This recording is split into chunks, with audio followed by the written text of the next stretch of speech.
आज की इस वीडियो में हम क्लास 6 एनसीईआरटी हिस्ट्री का जो चैप्टर नंबर 10 है इसको हम गवर्नमेंट एग्जाम के पॉइंट ऑफ व्यू से डिटेल में समझेंगे। तो इस चैप्टर का नाम है इमारतें, चित्र तथा किताबें। ठीक है।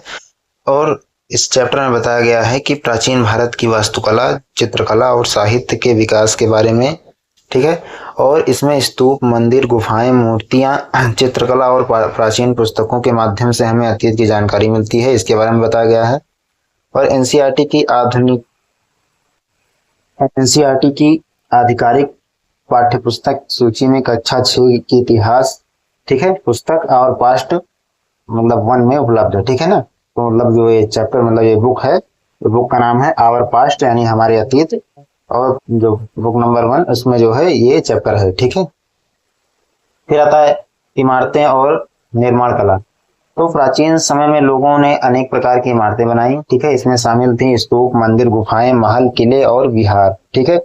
इन इमारतों से हमें उस समय की वास्तुकला और तकनीकी ज्ञान के बारे में जानकारी मिलती है। ठीक है। फिर आता है स्तूप। स्तूप बौद्ध धर्म से संबंधित एक महत्वपूर्ण स्मारक है। स्तूप के अंदर अक्सर बुद्ध या बौद्ध भिक्षुओं से जुड़े अवशेष रखे जाते थे। स्तूप के चारों ओर लोग प्रार्थना करते थे, श्रद्धा व्यक्त करते थे, परिक्रमा करते थे। स्तूप की मुख्य विशेषताएं जो है अंड, गोलाकार गुंबद जैसा भाग, उसे अंड कहा जाता है। हार्मिका, अंड के ऊपर बना छोटा घेरा। यष्टि, हार्मिका के ऊपर लंबा स्तंभ। और छत्र, यष्टि के ऊपर बनी छतरी। और तोरण, प्रवेश द्वार। ठीक है। फिर आता है सांची का स्तूप।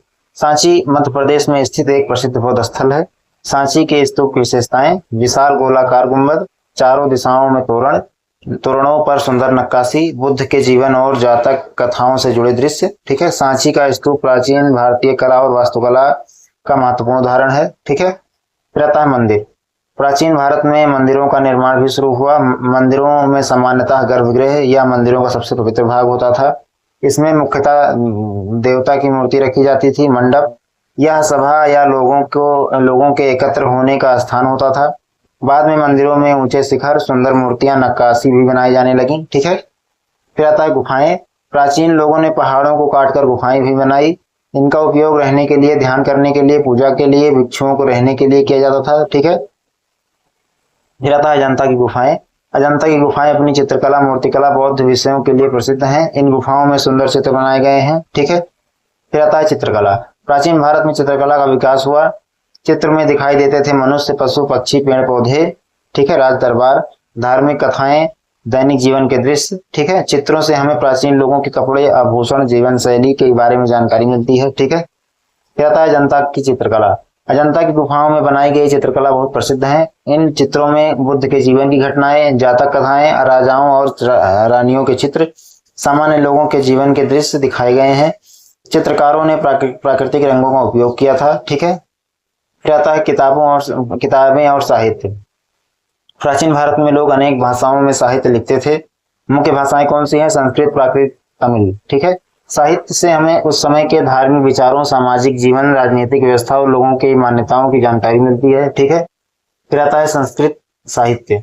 तो संस्कृत में अनेक महत्वपूर्ण ग्रंथ लिखे गए। इनमें शामिल हैं वेद, उपनिषद, महाकाव्य, पुराण, महाभारत। महाभारत एक प्रसिद्ध संस्कृत महाकाव्य है। इसके रचयिता परंपरागत रूप से वेद व्यास माने जाते हैं।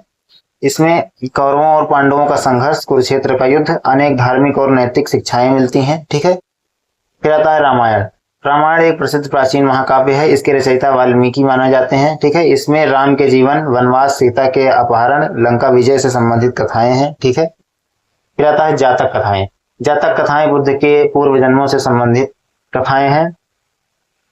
इन कथाओं में नैतिक शिक्षा, पशु पक्षियों की कहानियां, अच्छे आचरण का महत्व बताया गया है। जातक कथाओं से हमें प्राचीन समाज और लोगों के जीवन की जानकारी भी मिलती है। ठीक है। फिर आता है तमिल साहित्य और संगम साहित्य। दक्षिण भारत में तमिल भाषा का प्राचीन साहित्य विकसित हुआ। ठीक है।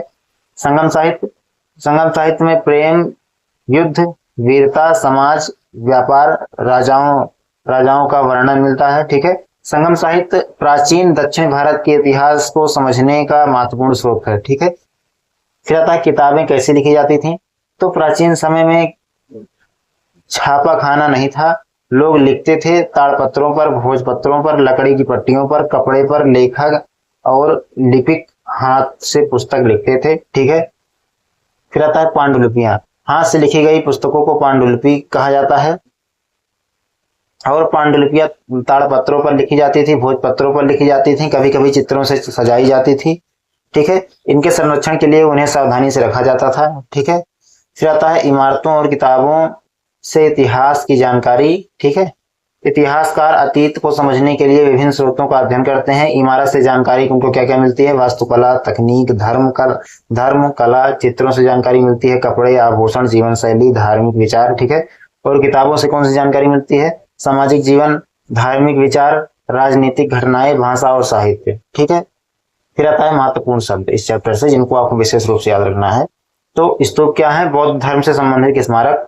तोरण क्या होते हैं? स्तूप या किसी स्मारक का सजावटी प्रवेश द्वार। गर्भगृह, मंदिर या सबसे पवित्र भाग जहां मुख्य देवता की मूर्ति रखी जाती है। मंडप क्या होता है? मंदिर का सभा या एकत्र होने का स्थान। और पांडुलिपि, हाथ से लिखी गई पुस्तक। जातक, बुद्ध के पूर्व जन्मों से संबंधित कथाएं। संगम साहित्य, प्राचीन तमिल साहित्य का महत्वपूर्ण संग्रह है। ठीक है, तो आशा करता हूँ आपको चैप्टर अच्छा लगा होगा। अच्छा लगा हो तो वीडियो को लाइक करें, चैनल को सब्सक्राइब करें। ठीक है, धन्यवाद।